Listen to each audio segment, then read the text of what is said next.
Olá, seja bem-vindo ao canal. Eu melhor. Deixe seu gostei e se inscreva no canal para mais audiolivros como este. Boa leitura. Trabalhe 4 horas por semana, fuja da rotina, viva onde quiser e fique rico. Timothy Ferris, prefácio à edição ampliada e atualizada. Trabalhe 4 horas por semana. Foi recusado por 26 de 27 editores, depois que foi vendido. O presidente de uma potencial parceira de marketing, uma grande livraria, me enviou um e-mail com estatísticas de best-sellers, para deixar bem claro, esse não seria um grande sucesso, então fiz tudo o que eu sabia fazer. Escrevi tendo em mente dois dos meus melhores amigos. Falando diretamente com eles e seus problemas que eu tinha há muito tempo e focando nas opções incomuns que haviam funcionado comigo em todo o mundo. É claro que tentei definir condições que possibilitassem um sucesso inesperado, mas sabia que não era provável. Torci pelo melhor e me preparei para o pior. No dia 2 de maio de 2007 recebi um telefonema da minha editora. Tim, você entrou na lista. Passava das 5 horas da tarde em Nova York e eu estava exausto. O livro havia sido lançado 5 dias antes, e eu tinha acabado de fazer uma série de 20 entrevistas de rádio, que haviam começado às 6 horas da manhã. Nunca pensei em viajar para divulgar o livro, preferindo fazer passeios via satélite. Ritter, eu te amo, mas por favor, não hashtag % cifrão comigo. É verdade, você entrou na lista. Parabéns, senhor autor da lista de best-sellers do New York Times. Eu me encostei na parede e fui escorregando até chegar no chão. Fechei os olhos, sorri e respirei profundamente. As coisas iriam mudar, tudo seria diferente. Projeto de vida de Dubai a Berlim. Trabalhe 4 horas por semana foi publicado em 35 idiomas.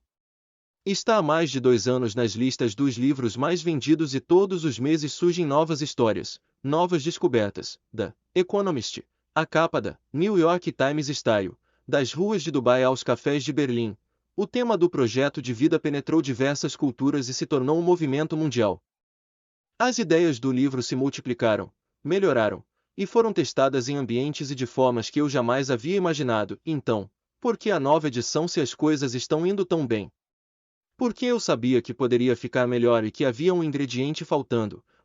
Esta edição ampliada e atualizada tem mais de 100 páginas de conteúdo novo, incluindo tecnologias de ponta, recursos testados e o mais importante, histórias de sucesso do mundo real, escolhidas em mais de 400 páginas de estudos de casos apresentados por leitores. Famílias e estudantes. CIOR vagabundos profissionais. Faça sua escolha. Deve haver alguém cujos resultados você poderá emular. Você precisa de um modelo para negociar um trabalho remoto, um ano pago na Argentina, quem sabe? Desta vez, você encontrará aqui o blog Experimentes em Lifestyle Design. Foi lançado junto com o livro e em 6 meses ficou entre os 1000 blogs mais importantes do mundo, num universo de 120 milhões de blogs. Milhares de leitores compartilharam ferramentas e truques incríveis, produzindo resultados fenomenais e inesperados. O blog se transformou no laboratório que sempre desejei e acho que você deveria se juntar a nós nesse espaço. O novo capítulo melhor do blog inclui vários dos posts mais populares. No blog você poderá encontrar recomendações de todos os tipos de pessoas, de Warren Buffett, sério, eu fui atrás e conto tudo, a Josh Watskin, prodígio do xadrez. É um playground experimental para aqueles que desejam obter os melhores resultados em menos tempo. Não revista. E Sasta não é uma edição revista no sentido de que a original já não funciona. Erros pequenos e de digitação foram corrigidos em mais de 40 impressões nos Estados Unidos. Esta é a primeira grande revisão, mas não pelas razões que você pode estar imaginando. As coisas mudaram muito desde abril de 2007. Os bancos estão com problemas, os fundos de pensões e aposentadorias estão evaporando e o nível de desemprego atinge recordes. Leitores e céticos de todos os tipos têm perguntado: os princípios e técnicas deste livro ainda funcionam em um momento de recessão ou retração econômica? Sim e sim, na verdade. Questões que levantei em palestras no período que precedeu o lançamento do livro. Como de que forma suas decisões e prioridades mudariam se você nunca conseguisse se aposentar? Já não são mais hipotéticas. Milhões de pessoas tiveram perdas de 40% ou mais no valor de suas economias e agora estão em busca de outras opções. Seria possível redistribuir a aposentadoria ao longo da vida para torná-la mais acessível. Mudar para lugares como Costa Rica ou Tailândia durante alguns meses do ano para aproveitar ao máximo seu estilo de vida apesar das perdas em suas economias. Vender seus serviços para empresas do Reino Unido para receberem moeda mais forte. A resposta para todos eles, mais do que nunca, é sim. O conceito de projeto de vida como um substituto para um planejamento de carreira em várias etapas é válido. É mais flexível e permite que você teste diferentes estilos de vida sem se comprometer com um plano de aposentadoria de 10 ou 20 anos que pode não dar certo devido a flutuações do mercado que escapam ao seu controle. As pessoas estão abertas a alternativas, e mais dispostas a aceitar que os outros façam o mesmo, já que muitas das outras opções que antes eram as opções seguras não deram certo. Quando tudo começa a dar errado para todo mundo, que custa experimentar algo fora das normas? Frequentemente, nada. Avancemos até 2011. Na entrevista de emprego, o recrutador quer saber o que foi aquele ano sabático. Todo mundo estava sendo demitido e essa era a minha chance de viajar pelo mundo. Foi incrível. O máximo que pode acontecer é perguntarem como fazer isso. Os roteiros deste livro ainda funcionam. O Facebook e o LinkedIn foram lançados depois da crise.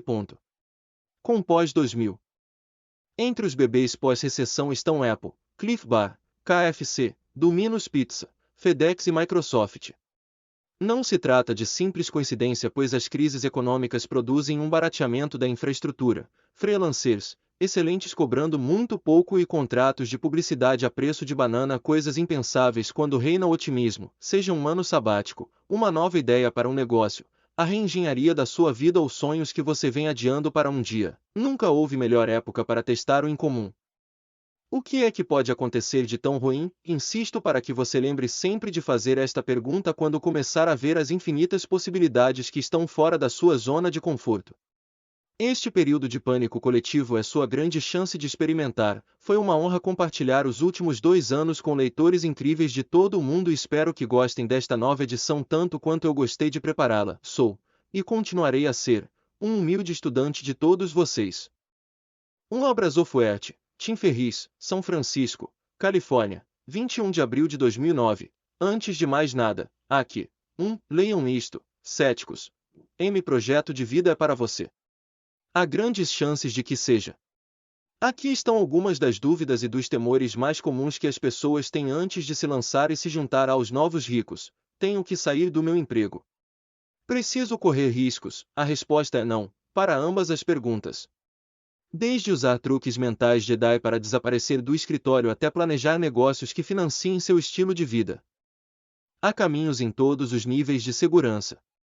Como um funcionário de uma das 500 maiores empresas do país sai para explorar os tesouros ocultos da China por um mês e usa a tecnologia para não ser descoberto?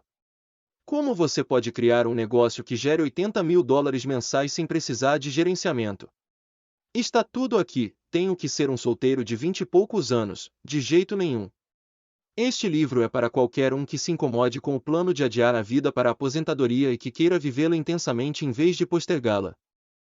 Há estudos de casos desde o de um garoto de 21 anos com sua própria Lamborghini até o de uma mãe solteira que viajou o mundo com seus 2 filhos.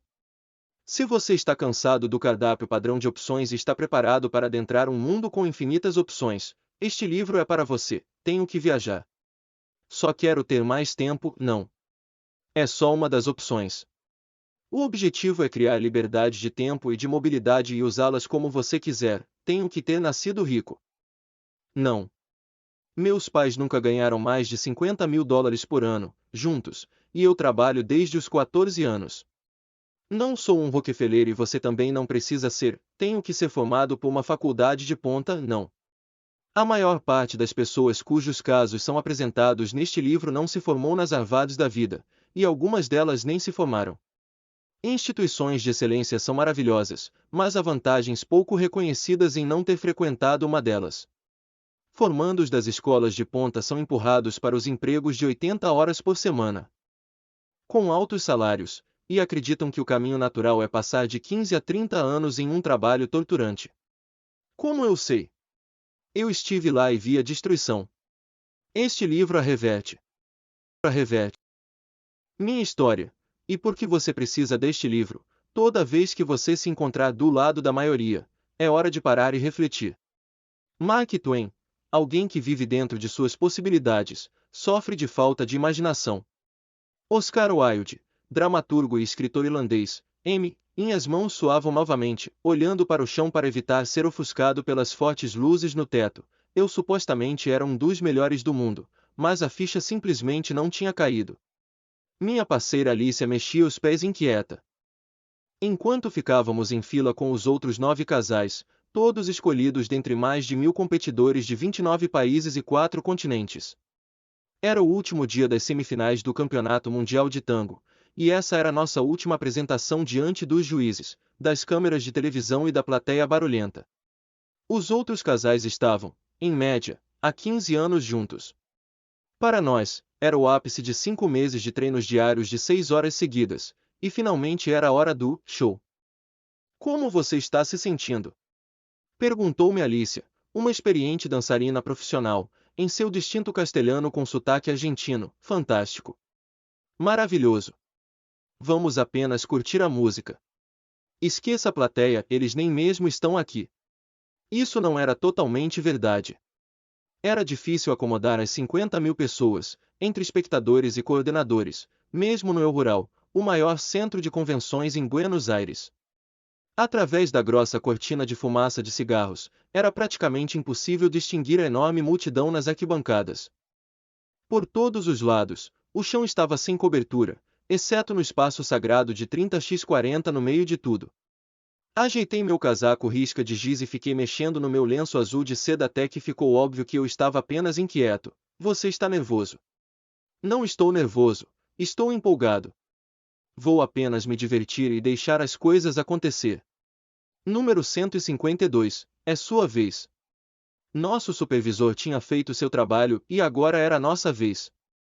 Sussurrei uma piada interna para Alice enquanto entrávamos no tablado de madeira. Tranquilo, relaxe.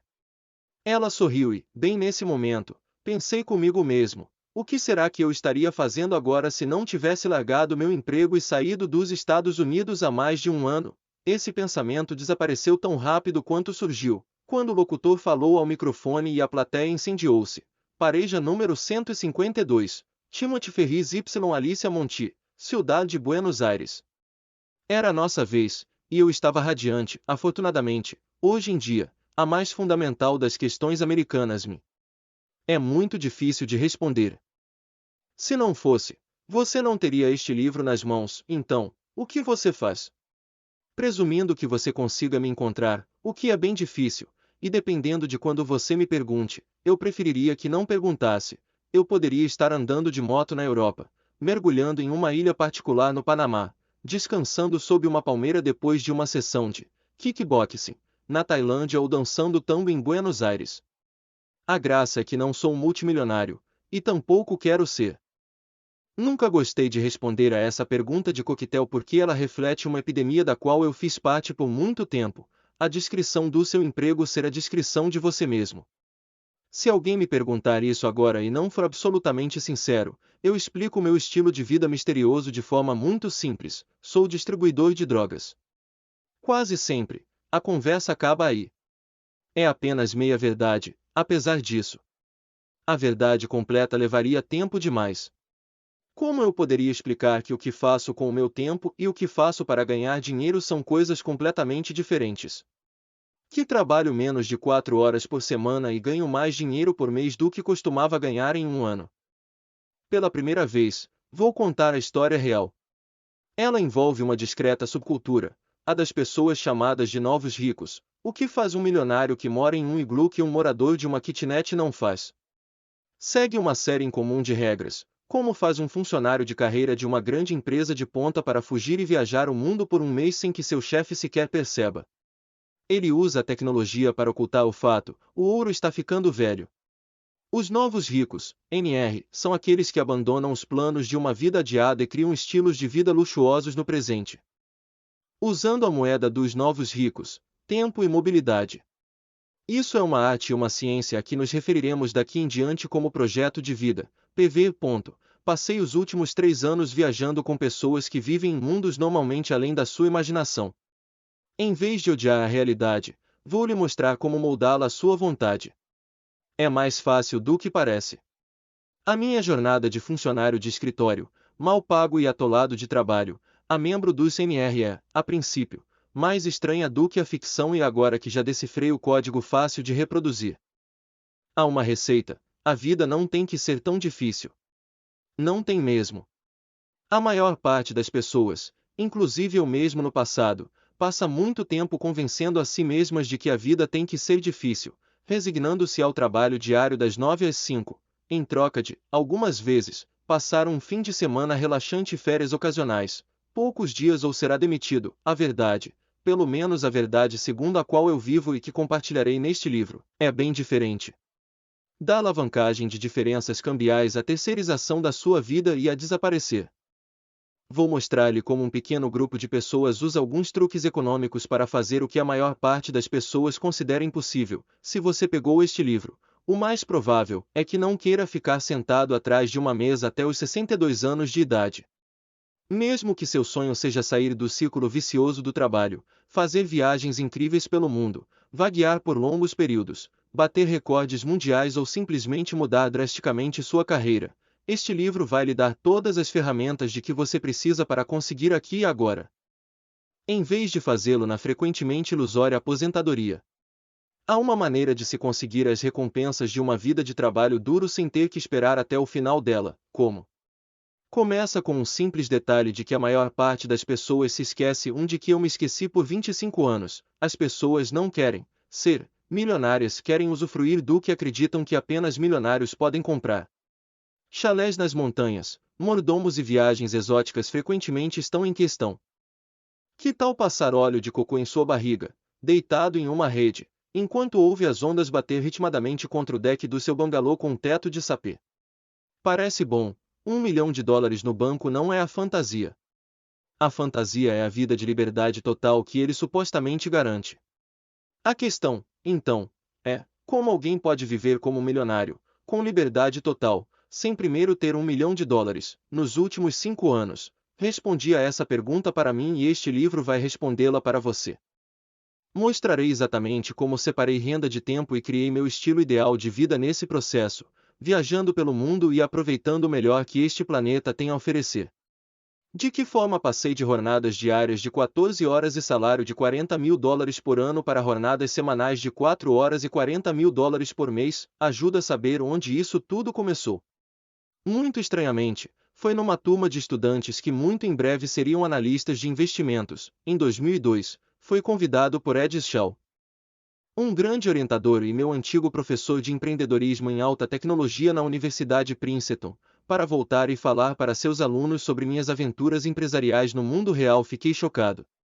Multimilionários já haviam falado para os mesmos alunos, e mesmo que eu tivesse criado uma empresa altamente lucrativa de suplementos alimentares esportivos, eu tinha dançado em outro ritmo. Nos dias seguintes, no entanto, percebi que todo mundo parecia estar discutindo sobre como criar empresas grandes e bem-sucedidas. Vendê-las e curtir a vida boa. Uma bela ideia.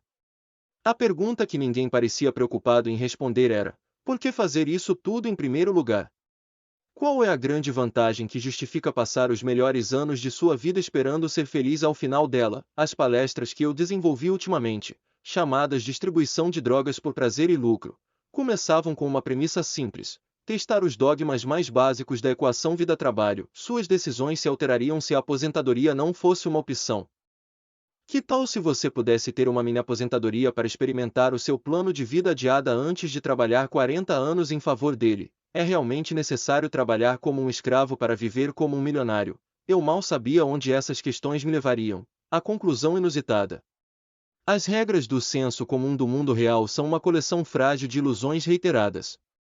Este livro vai ensiná-lo a enxergar e fazer escolhas que outras pessoas não conseguem. O que torna este livro diferente? Em primeiro lugar, não vou gastar muito tempo no problema. Vou assumir que você sofre de falta de tempo, de terror apavorante, ou o pior de tudo, uma confortável e tolerável existência fazendo algo que não o satisfaz. Este último caso é o mais comum e o mais insidioso. Em segundo lugar, este livro não é sobre como economizar e também não irá recomendar que você abandone seu cálice diário de vinho tinto para ter US$ 1.000.000 daqui a 50 anos. Eu ficaria com o vinho. Não sugerirei que você escolha entre o prazer hoje e dinheiro no futuro. Acredito que você possa ter ambos agora. O objetivo é diversão e lucro. E lucro. Em terceiro lugar, este livro não é sobre encontrar o seu emprego dos sonhos. Assumirei como certo que, para a maioria das pessoas, algo entre 6 e 7 bilhões delas, o emprego perfeito é aquele que toma menos tempo. A ampla maioria das pessoas nunca vai encontrar um emprego que possa ser uma inesgotável fonte de satisfação, de modo que esse não é o objetivo aqui. Arrumar tempo livre e automatizar a rendação. Eu começo cada aula com uma explicação da importância única de ser um negociador. O manifesto do negociador é simples, a realidade é negociável. Fora da ciência e do direito, todas as regras podem ser dobradas ou quebradas, e fazê-lo não exige que sejamos antiéticos. A arte de negociar, deal, em inglês, também é um acrônimo do processo de se tornar um membro dos novos ricos. Estes passos e estratégias podem ser utilizados com resultados incríveis, seja você um funcionário ou um empreendedor. Tendo um patrão, você poderá fazer tudo o que eu fiz. Não. Você poderá usar os mesmos princípios para duplicar seus rendimentos, cortar pela metade suas horas de trabalho, ou pelo menos dobrar seu tempo normal de férias. Certamente, aqui está, passo a passo, o processo que você usará para se reinventar. De definição, vira ao avesso o equivocado senso comum e introduz as regras e os objetivos do novo jogo. Substitui as certezas de autoderrota e explica conceitos relativos como riqueza e o estresse. 2. Quem são os NR e como eles funcionam?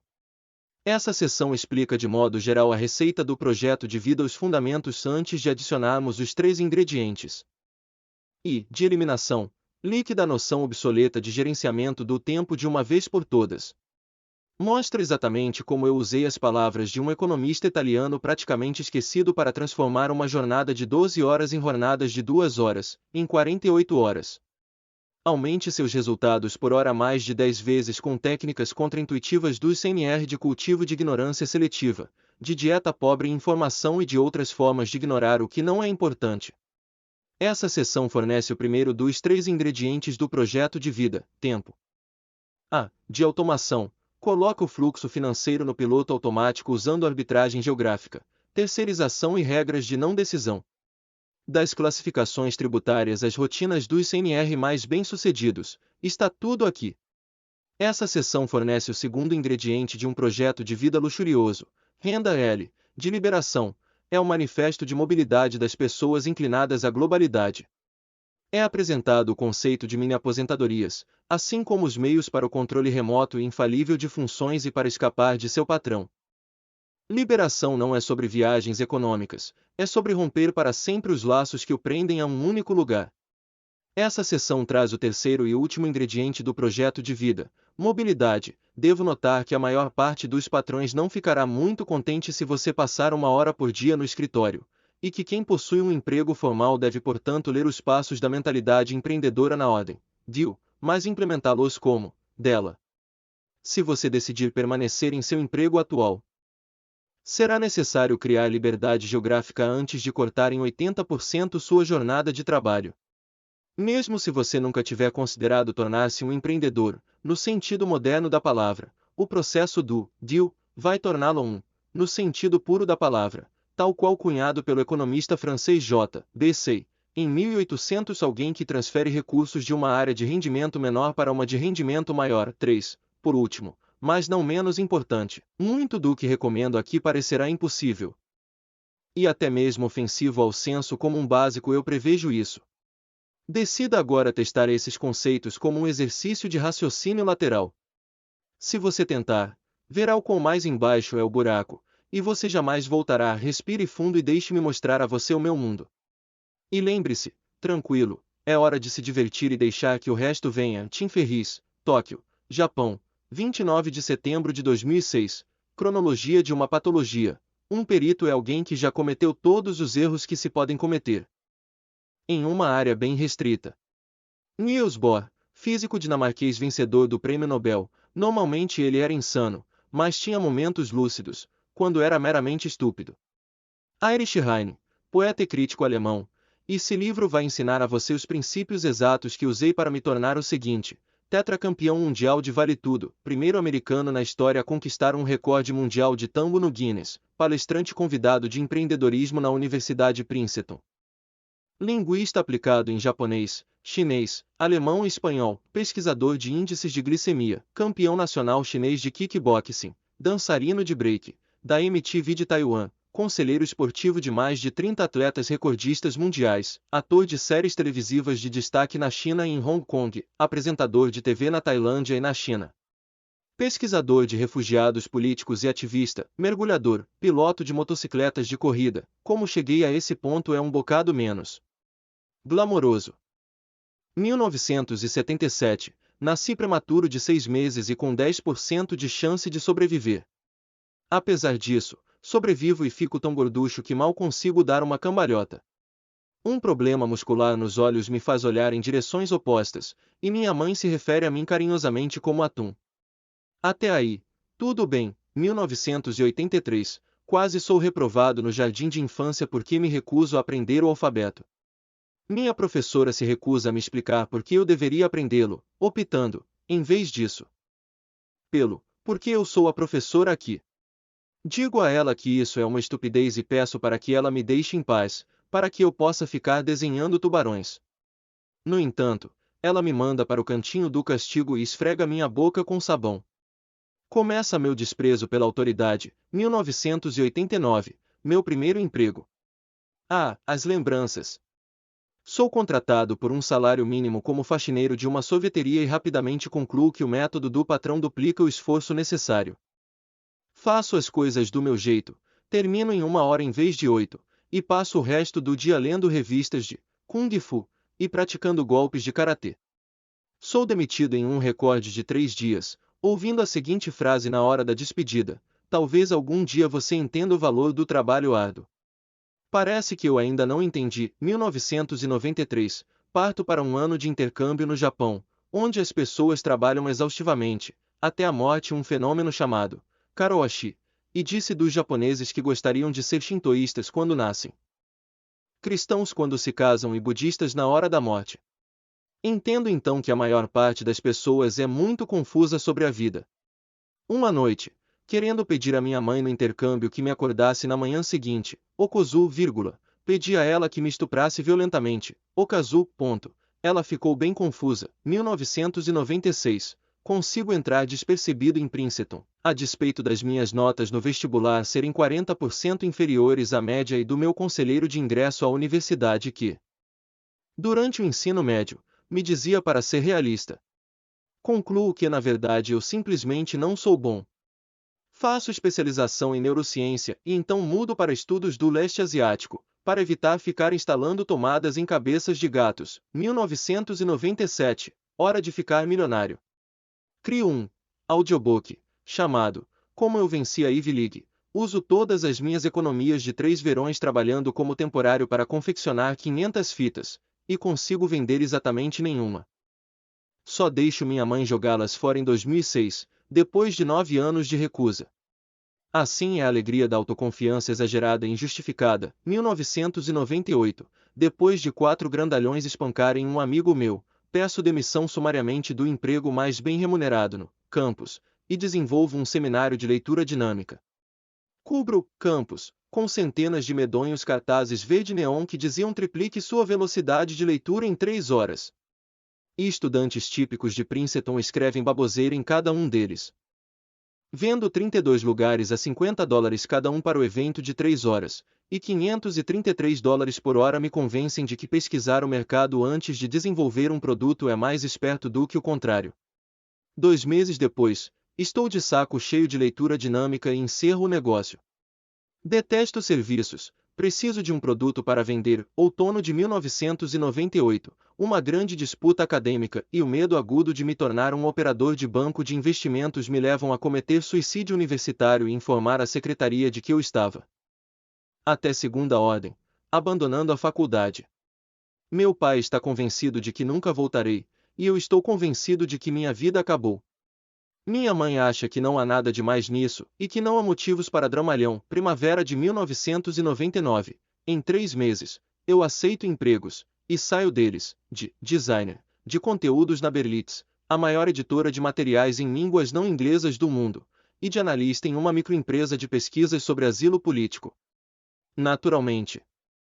Depois disso eu vou para Taiwan e crio do nada uma rede de academias de ginástica, logo fechada pelas tríades, a máfia chinesa. Volto para os Estados Unidos derrotado, decido aprender kickboxing, e venço o campeonato nacional 4 semanas depois, com o mais feio e menos ortodoxo estilo jamais visto. Outono de 2000, com minha autoconfiança recuperada e minha tese mal começada, volto para Princeton. Minha vida não acaba e tudo indica que esse atraso de 1 ano só me ajudou. Meus colegas de 20 e poucos anos têm habilidades tais quais as de David Koresh. Um amigo meu vende sua empresa por 450 milhões de dólares, e eu decido partir para a ensolarada Califórnia para ganhar os meus bilhões. A despeito do mercado de trabalho mais aquecido da história da humanidade, consigo ficar 3 meses desempregado.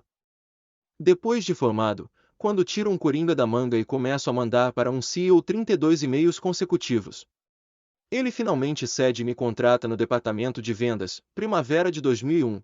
A True SAN Network sai de uma empresa qualquer de 15 funcionários para a empresa privada de armazenamento de dados número 1. Como será que isso é medido? Com mais de 150 empregados, o que tanto eles fazem? Sou admitido por um diretor de vendas recém-contratado para começar pelo ano catálogo telefônico e ligar em busca de dólares. Pergunto-lhe, cheio de tato, por que faríamos isso como retardados? Ele responde, porque eu quero que seja assim.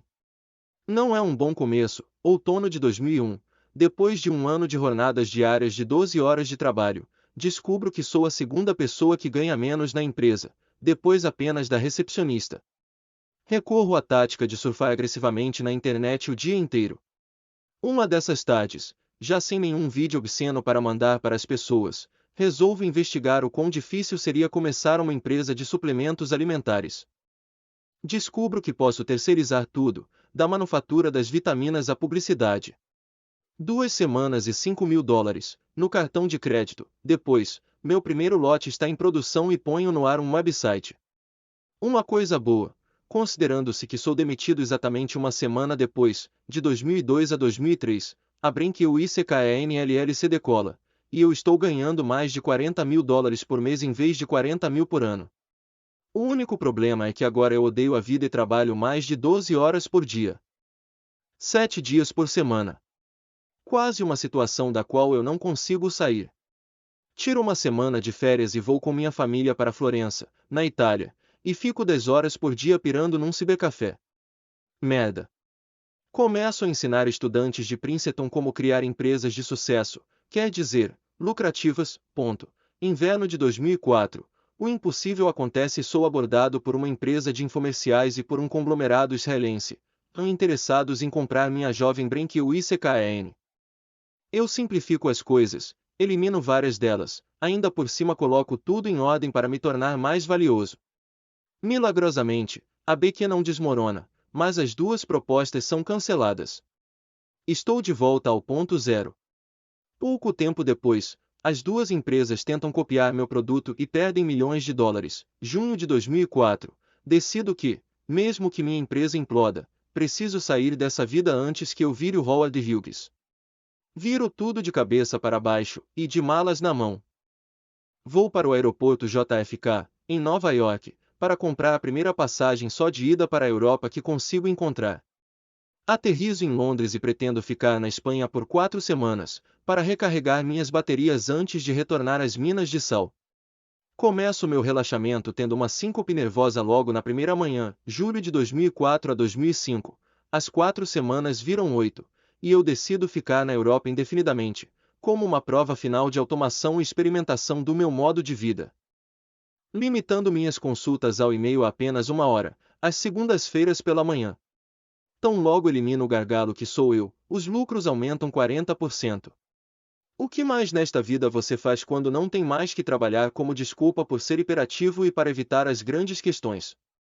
Você fica apavorado e se segura no assento com todas as forças. Aparentemente, setembro de 2006. Volto aos Estados Unidos. Estou me sentindo estranhamente zen depois de destruir metodicamente todas as minhas certezas sobre o que pode e o que não pode ser feito. Distribuição de drogas por prazer e lucro. Evoluí para uma palestra sobre o projeto ideal de vida.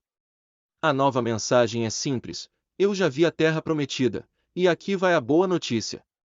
Vocês podem conquistá-la. Passo 1. D de definição. A realidade é apenas uma ilusão, apesar de ser uma ilusão bastante persistente. Albert Einstein. 1. Advertências e comparações. Como torrar $1 milhão em uma noite. Esses indivíduos possuem riquezas com a mesma facilidade com que dizemos que temos uma febre, quando na verdade a febre nos tem. Sêneca. 4 a.C., 65 d.C.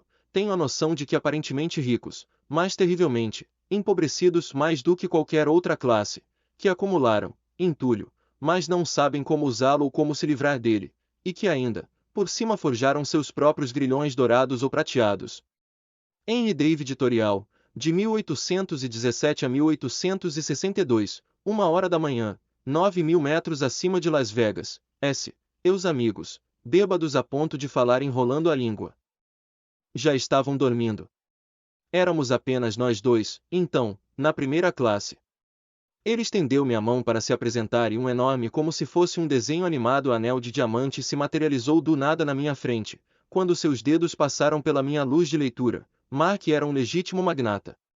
Ele tinha sido dono, em diferentes épocas, de praticamente todos os postos de gasolina, lojas de conveniência e cassinos na Carolina do Sul.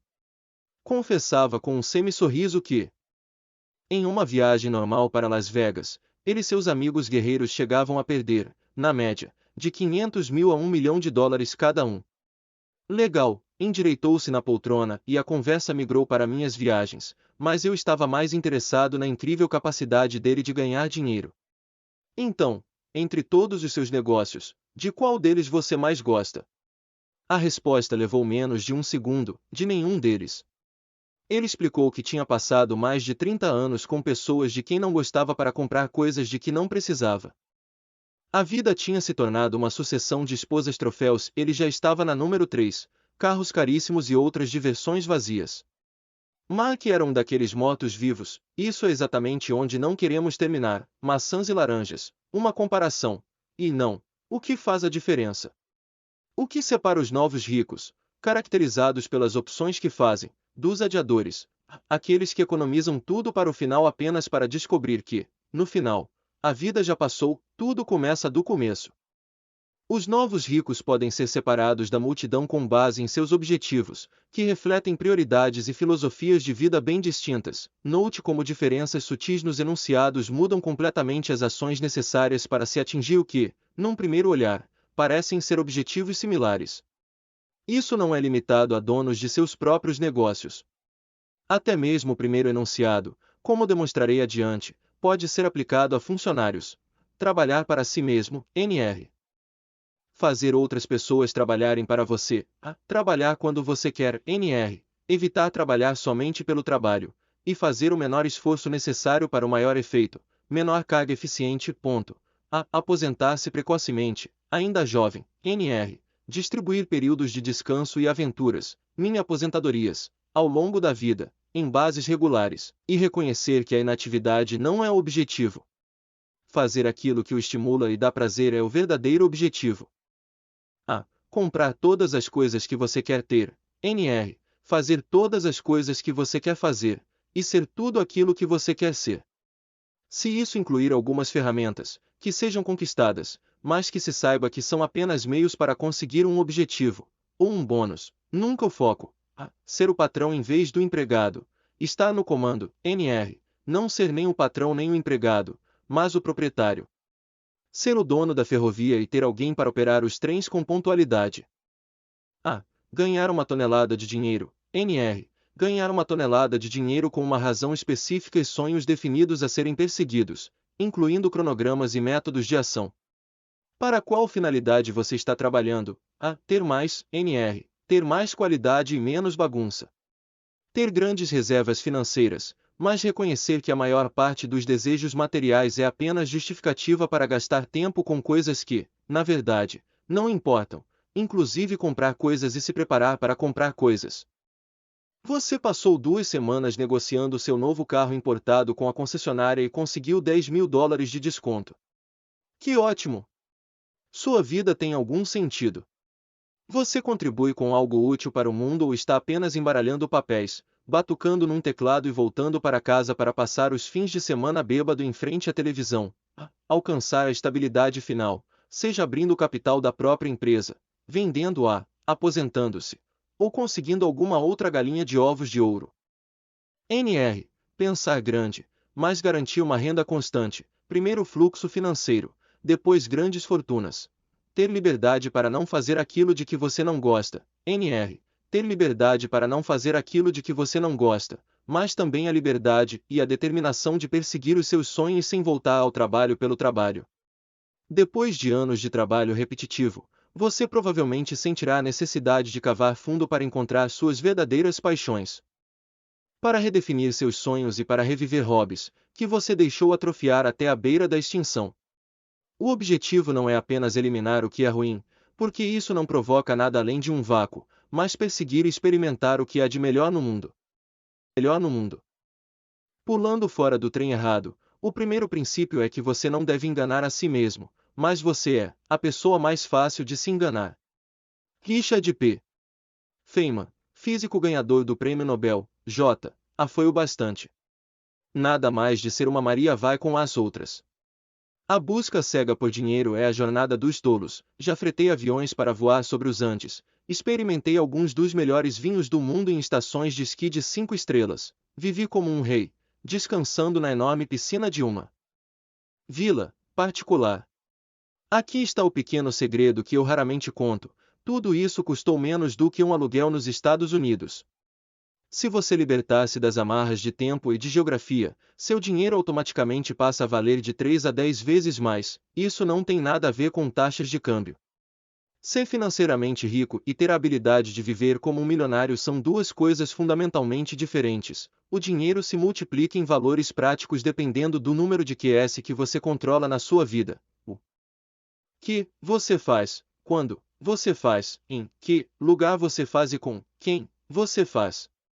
Chamo isto de multiplicador de liberdades, utilizando isto como nossos critérios. O investidor que trabalha 80 horas por semana e ganha $500 mil por ano é menos poderoso do que o NR, que trabalha um quarto desse tempo e ganha $40 mil por ano, mas possui uma liberdade completa de escolher quando, onde e como viver.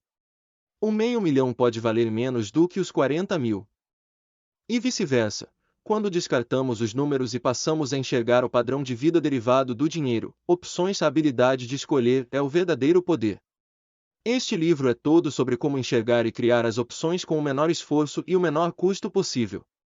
E, paradoxalmente, acontece de você ganhar ainda mais dinheiro, muito mais dinheiro fazendo metade do que faz hoje. Então, quem são os CNR? O funcionário que reorganiza sua agenda e negocia um acordo de trabalho à distância para conseguir 90% do resultado esperado em 1/10 do tempo.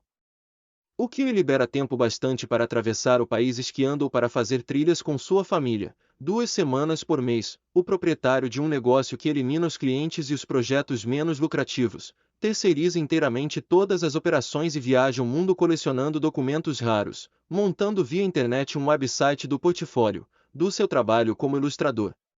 O estudante que decide arriscar tudo o que é nada para montar um serviço de aluguel de vídeos online, que produz uma renda de $5 mil mensais, por causa de um pequeno nicho de aficionados por HDTV e de um projeto que consome 2 horas semanais de trabalho e permite que ele dedique o resto do tempo para ser ativista dos direitos dos animais. As opções são infinitas, mas todos os diferentes caminhos começam com o mesmo passo: substituir dogmas.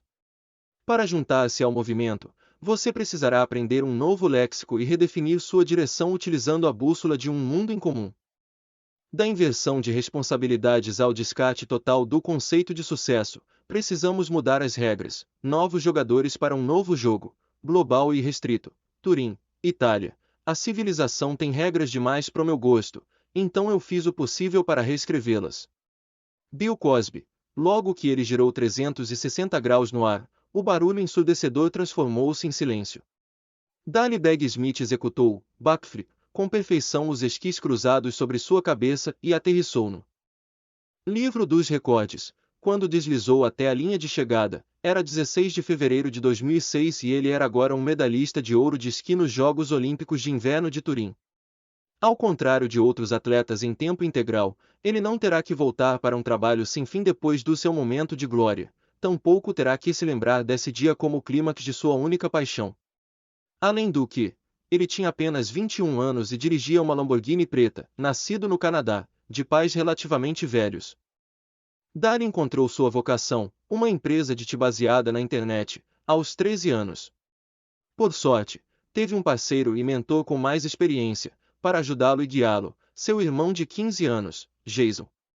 Criada para financiar seu sonho de figurar no topo do pódio olímpico, a companhia se tornaria, apenas 2 anos depois, a terceira maior do mundo em sua área de atuação. Enquanto os companheiros de time de Dali ralavam fazendo treinamentos extra, ele estava frequentemente comprando sake em Tóquio para seus clientes.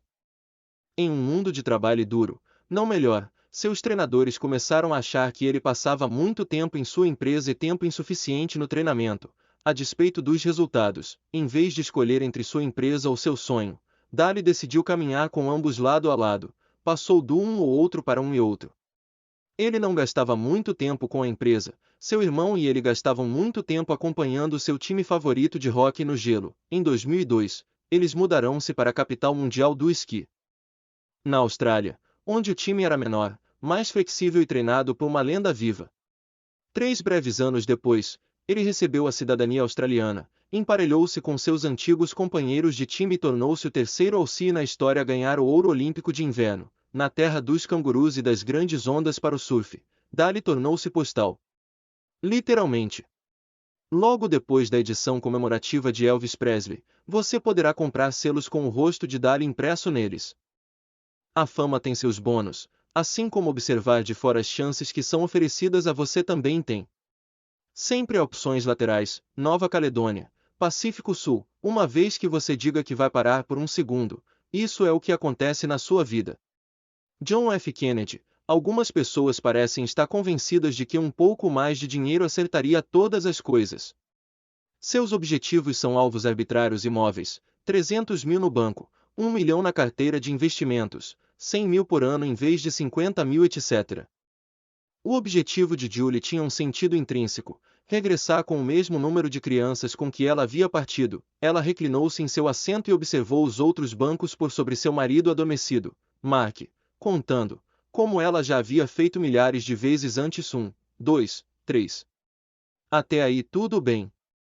Em 12 horas, estariam todos de volta a Paris, sãos e salvos. Isto é, assumindo que o avião vindo da Nova Caledônia conseguisse chegar, Nova Caledônia, aninhada nos trópicos do Mar de Corais. A Nova Caledônia era um território francês, onde Julie e Mark tinham acabado de vender o veleiro que os havia levado por 15 mil milhas ao redor do mundo. É claro que recuperar o investimento inicial era parte do plano. Tudo dito e feito, os 15 meses de exploração do planeta, das águas cheias de gondolas em Veneza aos portos tribais da Polinésia, tudo custou entre 18 e 19 mil dólares. Menos do que gastariam com aluguel e com baguetes em Paris, a maior parte das pessoas consideraria isso impossível. E, novamente, a maior parte das pessoas não sabe que mais de 300 famílias embarcam na França a cada ano para viagens assim. A viagem fora um sonho por quase 2 décadas, relegada ao fim de uma lista, abaixo de um sem fim crescente de responsabilidades. Cada momento novo de suas vidas trazia uma nova lista de razões para adiá-la. Um belo dia, Julie percebeu que, se não viajassem agora, nunca mais o fariam. As racionalizações, legítimas ou não, apenas continuariam a aumentar e a tornar mais difícil que ela se convencesse de que era possível escapar. Depois de um ano de preparação e uma viagem de testes de 30 dias com seu marido, eles saíram para velejar a viagem das suas vidas. Julie percebeu, tão logo levantou a âncora, que, antes de serem uma razão para não viajar e não buscar novas aventuras, as crianças eram talvez a principal razão para fazer ambas as coisas. Logo antes da viagem, seus 3 filhos brigavam por qualquer coisinha. No processo de aprendizado para conviver no quarto do veleiro, os meninos aprenderam a ter paciência, tanto para si mesmos quanto para a sanidade de seus pais. Antes da viagem, ler um livro era tão atrativo para eles quanto comer um punhado de areia. Dada a alternativa de ficar encarando uma parede em alto mar, todos os três passaram a adorar livros. Tirá-los da escola por um ano escolar inteiro e expô-los a novas situações e novas culturas provou-se ser o melhor investimento na educação deles até então. Agora, sentada no avião, Julie olhou para as asas que cortavam as nuvens porque passavam. Já matutando seus próximos planos, encontrar um lugar nas montanhas e esquiar o ano inteiro, usando a renda proveniente de uma oficina de aparelhamento de barcos para financiar mais viagens. Agora que fizera uma vez, ela tinha o comichão de fazer mais, projeto de vida na prática. Eu não aguentava mais dirigir até o outro lado da cidade para pegar meu filho na creche e depois enfrentar estradas escorregadias por causa do gelo para voltar ao trabalho com ele a tiracolo e tentar terminar o que estava fazendo. Minha mini aposentadoria nos levou a viver em um colégio interno alternativo cheio de crianças e funcionários criativos, dedicados a um projeto de vida, em uma floresta maravilhosa na Flórida, com um lago de águas cristalinas e muito sol. Você pode encontrar escolas alternativas ou tradicionais que aceitem seus filhos enquanto você estiver lá. As escolas alternativas normalmente se veem como comunidades de apoio e são excepcionalmente acolhedoras. Você até pode encontrar uma oportunidade para trabalhar na escola e vivenciar um novo ambiente com seu filho. Deb. Tim, seu livro e seu blog me inspiraram e eu larguei meu emprego, escrevi 2 e-books, saltei de paraquedas, fiz um mochilão pela América do Sul, vendi todo o entulho acumulado na minha vida, organizei uma convenção anual dos melhores instrutores de namoro do mundo, meu principal empreendimento, pelo 3º ano consecutivo. A melhor parte. Não consigo sequer pagar uma bebida. Muito obrigado, cara Anthony. 2. Regras que mudam as regras. Tudo que é popular é errado. Não posso oferecer a você uma fórmula infalível para o sucesso, mas posso oferecer uma fórmula para o fracasso. Tentar agradar a todos o tempo todo. Herbert Bayard Swope, editor e jornalista americano, primeiro vencedor do Prêmio Pulitzer. Tudo que é popular é errado. Oscar Wilde. A importância de ser prudente, ganhar o jogo, em vez de jogar o jogo. E, em 1999, algum tempo depois de ter saído de meu segundo emprego medíocre e de ficar comendo sanduíches de manteiga de amendoim para me consolar, eu ganhei a medalha de ouro no Campeonato Nacional Chinês de Kickboxing. Não foi porque eu era bom em socar e chutar. Deus proíbe. Parecia um pouco perigoso, considerando-se que eu fiz isso por pura ousadia e que tive apenas 4 semanas de preparação. Além disso, eu tenho uma cabeça de melancia que é um grande alvo. Ganhei lendo as regras e procurando brechas, 2 das quais são: 1. A pesagem é no dia anterior à competição, usando técnicas de desidratação. Agora ensino para levantadores de peso de elite. Perdi 12 quilos em 18 horas, pesei 74 quilos e então me hiperidratei de volta aos meus 87 quilos. 1. É muito difícil lutar contra alguém 3 categorias acima de você.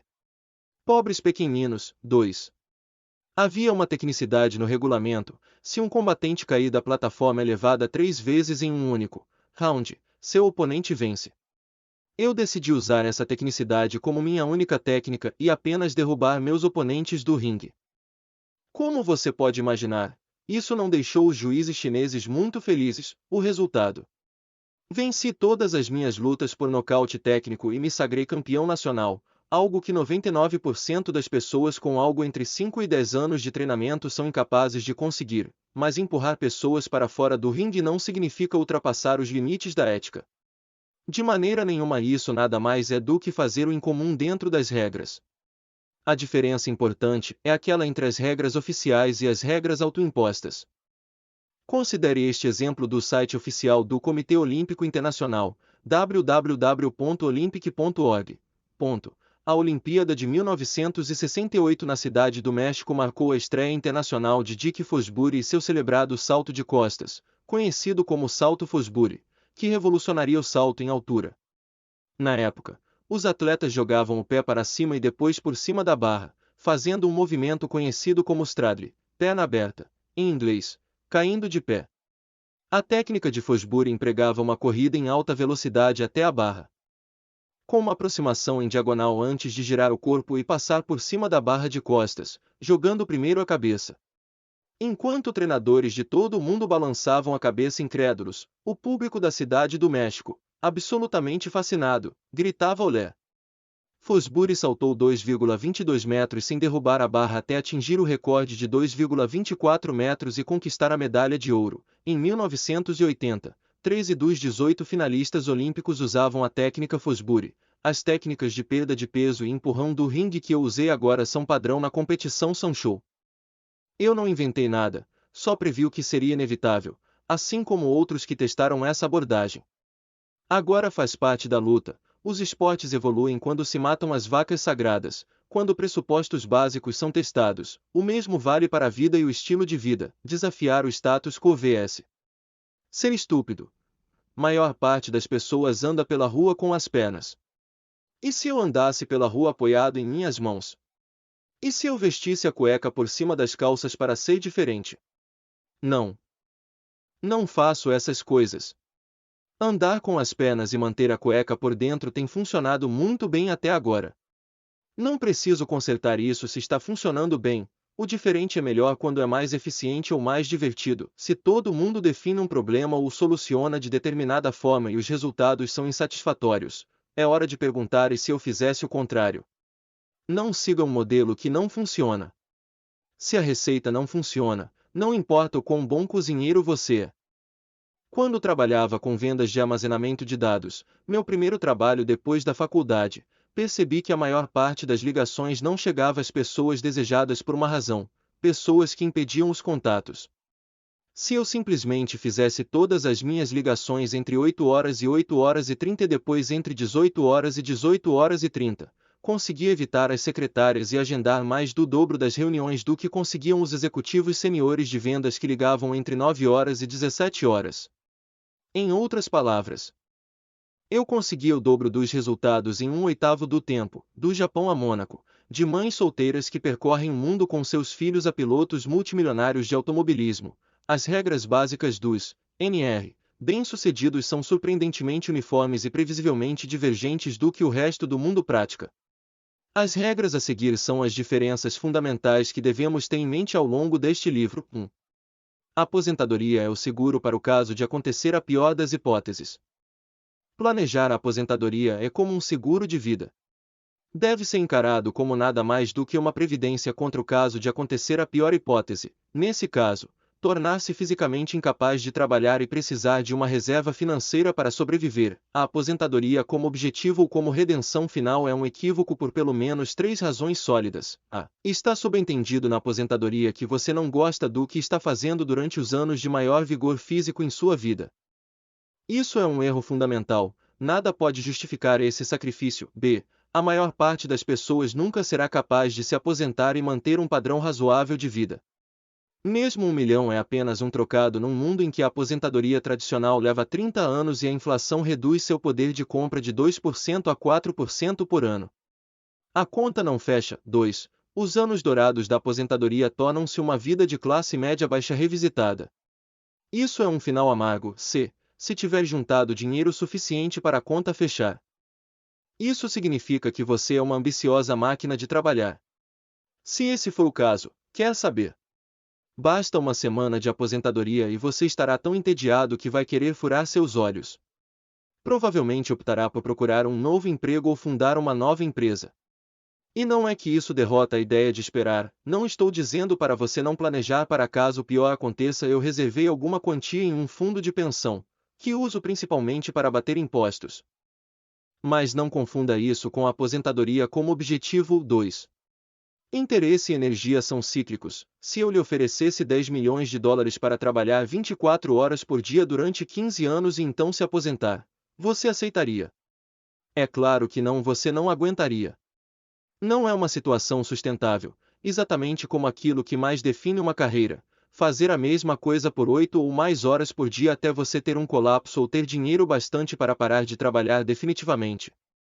De que outra forma meus amigos de 30 anos de idade estariam todos parecendo uma mistura de Donald Trump com Joe Rivers? É um horrível envelhecimento precoce acelerado por frappuccinos, triplos e cargas de trabalho inexequíveis. Alternar períodos de descanso e de atividade é fundamental para sobreviver, para não falar em prosperar. Capacidade, interesse e resistência mental, tudo isso vai e vem. Planeje de acordo. Os NR objetivam distribuir mini aposentadorias ao longo da vida. Em vez de postergar o descanso e o prazer para o ouro dos tolos que é a aposentadoria, trabalhando apenas quando você está mais eficiente, a vida é mais produtiva e mais divertida. É o exemplo perfeito de ter a faca e o queijo na mão, parti-lo e comê-lo. Pessoalmente, eu agora planejo um mês de passeio em algum lugar do mundo ou treinamento de alta intensidade, em tango, luta ou alguma outra coisa, para cada 2 meses de trabalho. 3. Menos trabalho não significa preguiça. Fazer menos trabalho inútil, de modo que possa focar em coisas de importância maior para você não é preguiça. Isso é difícil para a maioria das pessoas aceitar, porque nossa cultura tende a recompensar o sacrifício pessoal em vez da produtividade pessoal. Poucas pessoas optam, ou estão aptas a optar, por medir os resultados de suas ações e, a partir daí, medir em tempo o valor de suas contribuições. Mais tempo significa mais valor próprio e mais apoio daqueles acima e ao redor delas. Os NR, a despeito de menos horas no escritório, produzem resultados mais significativos do que uma dúzia de não NR. Juntos, definamos preguiça novamente: suportar uma existência não ideal para deixar as circunstâncias ou que os outros decidam sua vida por você, ou amealhar uma fortuna enquanto passa pela vida como um espectador, vendo-a da janela de um escritório. O tamanho de sua conta bancária não afeta isto, bem como o número de horas que você passa checando e-mails inúteis ou detalhes desimportantes. Foque-se em ser produtivo em vez de focar-se em estar ocupado. 4. A noção que se tem do tempo nunca está correta. Uma vez, perguntei à minha mãe como ela tinha decidido quando ter o primeiro filho, eu, no caso. A resposta foi simples: isso era algo que queríamos, e decidimos que não havia por que postergá-lo. Nunca se sabe a hora certa de ter um filho. E assim aconteceu. Para as coisas mais importantes, nunca temos certeza se é a hora certa. Esperar a hora certa para sair de seu emprego. As estrelas nunca estarão suficientemente alinhadas e os semáforos da vida nunca estarão todos verdes ao mesmo tempo. O universo não conspira contra, mas também não sai de seu fluxo normal para ajeitar tudo para você. As condições nunca são perfeitas. Algum dia é uma doença que levará seus sonhos para o túmulo junto com você. Listas de prós e contras são igualmente ruins. Se é importante para você, e se você quer fazer finalmente, vá e faça, depois corrija os rumos ao longo do caminho. 5. Peça perdão, não permissão. Se o que você quer fazer não for devastar todos ao seu redor, tente depois se justifique.